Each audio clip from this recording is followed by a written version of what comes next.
আসসালামু আলাইকুম। আমি এখন বানাবো খুবই মজার একটা জিনিস। এটা হচ্ছে সাবুদানা আর ড্রাগন ফ্রুটের একটা ডেজার্ট। দেখতে যেমন সুন্দর, খাইতে তেমন মজা। তৈরি করা খুবই সহজ। বাজারে প্রচুর ড্রাগন ফ্রুট এখন পাওয়া যায়।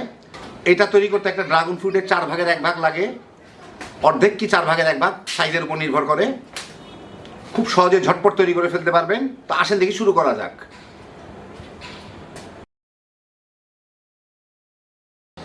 আমি এখানে একটা ড্রাগন ফল নিয়ে নিছি। এইটার আমি অর্ধেকটা নিব। এগুলা কিন্তু প্রচণ্ড রং হয়, সেই জন্য মানে দুর্দান্ত কালার হয়। দেখেন এই ছুরির মধ্যে লাগছে, এইটাই দেখেন। এর থেকে আমি অর্ধেকটা এইভাবে একটা চামচ দিয়ে একটু চাপ দিলেই এটা একদম সুন্দর করে খুলে কেটে চলে আসে পরিষ্কারভাবে। এই যে দেখেন চলে আসলো। এখন আমি এর অর্ধেকটা মানে অর্ধেকটা নিচ্ছি, অর্ধেকটা আমি এখন একটু ব্লেন্ড করে নেবো। আমি বিচিগুলা নিব না,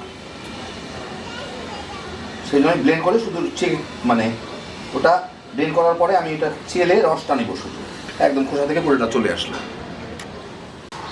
তো আমি এটাকে ব্লেন্ড করে নিলাম। এই যে দেখেন অল্প একটু হলে, যদিও এই অল্প একটুতে কিন্তু সাংঘাতিক কালার হয়।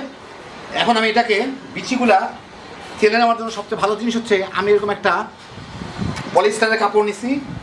ওই কাপড়টাকে আমি রেখে এর উপরে ঢেলে দেবো। পাতলা কাপড় হলে ভালো, তা না হলে বিচিগুলা কিন্তু অন্য কোনো কিছু দিয়ে ছাঁকনি দিয়ে বের হওয়া খুব মুশকিল।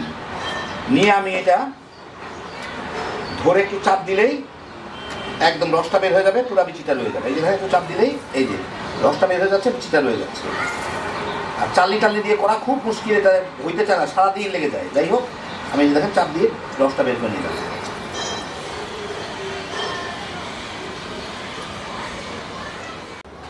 আমি একটা সসপ্যানে একটু পানি গরম করে তার মধ্যে 1/3 কাপ, 1 কাপের 3 ভাগের 1 ভাগের থেকেও কিছুটা কম করে নিছি সাবুদানা। এটাকে আমি জাল দিয়ে সিদ্ধ করে নিব।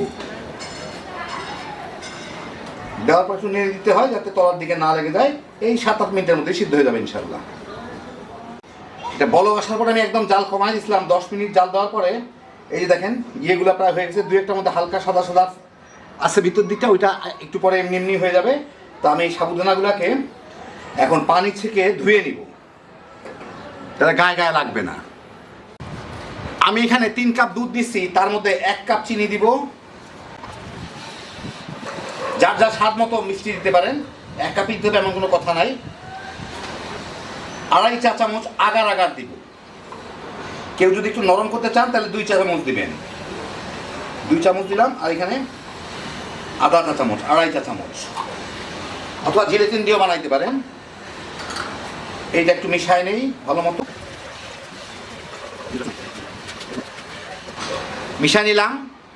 এর সাথে পছন্দ মতো একটু ভ্যানিলা ফ্লেভার দিব, প্রায় 1.5 চা চামচের মতো দিলাম। যত ছিল আমার তত দিয়ে দিলাম। যার যার পছন্দ মতো ফ্লেভার দিলেই হলো। এখন এটাকে আমি জাল দিয়ে বলকে নিয়ে আসবো, তারপর বাকি জিনিসগুলো মিশাবো। দুধটায় হালকা বলক চলে আসলে, এই দেখেন পাশ দিয়ে বলক চলে আসতে, আমি চুলার জালটা এখন কমাই দিই, খুব দ্রুত বলক চলে আসবে এটায়। এখন আমি এর মধ্যে এই যে চেঁচে রাখলাম এইটা দিব, দিয়ে একটু ভালো মতো মিলাই দিই। পুরা না দিলেও হবে, প্রচণ্ড কালার এটার, প্রচণ্ড রং এটার, কঠিন রং। দেখেন অল্পতেই কি অবস্থা। এটা কিন্তু অর্ধেক ড্রাগন ফলের রসটা, যেটা আমি বিচিগুলা ছেঁকে রাখলাম। ভালো মতো মিলাই।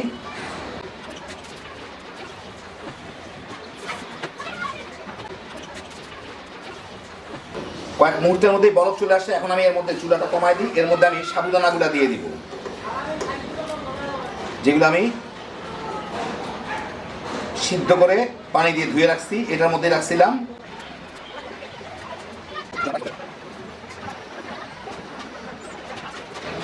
বাস বরফ চলে আসছে। আর আমি কিছু করবো না, চুলার জালটা বন্ধ করে দেই। এখন আমি এটাকে ছাঁচে ঢেলে ফেলবো। আমি এখানে 1 লিটারের একটা ছাঁচ নিয়ে নিছি, কেকের ছাঁচ। সেটার মধ্যে একটু তেল মেরে নিছি, ভালো মতো তেল মেখে নিছি। ওর মধ্যে আমি এইগুলাকে দিয়ে দিব গরম গরম থাকতে থাকতেই।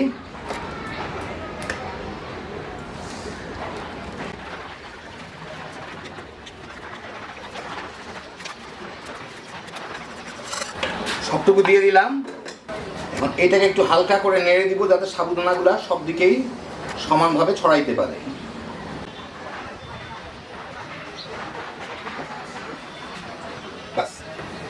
এখন এখন আমি এটাকে বাইরেই রেখে দিব ঘন্টা দুয়েক। এটা ঠান্ডা হলে তারপর আরও 2-3 ঘন্টা ফ্রিজে রাখবো, তারপরে আপনাদের আমি দেখাচ্ছি। এর মধ্যে ইনশাল্লাহ জমে যাবে। তো ঘন্টা দুয়েক বাইরে আর ফ্রিজে 3-4 ঘন্টা রাখার পরে এই যে হয়ে গেছে আমার, জমে গেছে আমার সাবুদানা পুডিং। এখন এটাকে এই পাশগুলাতে একটু চাপ দিয়ে দিয়ে ছাড়াই দিতে হবে, যাতে সহজে খুলে চলে আসে। তেল মারা থাকায় সহজেই খুলে চলে আসার কথা। একটু চাপ দিয়ে দিয়ে আমি ছাড়াই দেই। এখন একটা প্লেটের উপরে নিয়ে এইটাকে উল্টায় একটু ঝাঁকি দিয়ে দেখি বের হয় নাকি।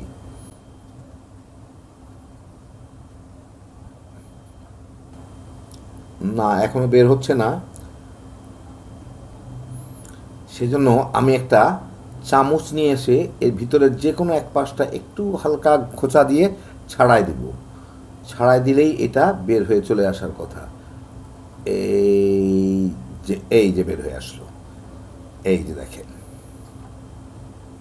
তো এই দেখেন হয়ে গেল আমার দারুণ মজার সাবুদানা ড্রাগন ফ্রুটের পুডিং। ইচ্ছা করলে এর মধ্যে আমি অর্ধেকটা ব্যবহার করলাম, আপনার ইচ্ছা করলে একটু বড় সাইজের ড্রাগন ফ্রুট হলে 4 ভাগের 1 ভাগ ব্যবহার করতে পারেন, কারণ এটার অসম্ভব কড়া একটা রং হয়। অল্প দিলেও এইরকমই রং হবে, দেখতে যেমন সুন্দর, খাইতেও কিন্তু দারুণ মজার। তো যারা এই ধরনের পুডিং পছন্দ করেন একবার বানায় দেখেন, হ্যাপি জোশের একটা আইটেম। খালি বানাইবেন আর তামা করে খেয়ে ফেলাইতে পারবেন। আর বাসায় গেস্ট আসলে তাদেরকেও দেখায় তাজ্জব বানায় দিতে পারবেন যে কি জিনিস, 100% ন্যাচারাল, কিন্তু তারা ধরতেই পারবে না কি দিয়ে বানাইছেন। তো দেখেন কত সহজে হয়ে গেল। আল্লাহ আপনাদের সবাইকে ভালো রাখুন, সুস্থ রাখুন, নিরাপদে রাখুন। ইনশাল্লাহ বেঁচে থাকলে আবার দেখা হবে। আল্লাহ হাফিজ।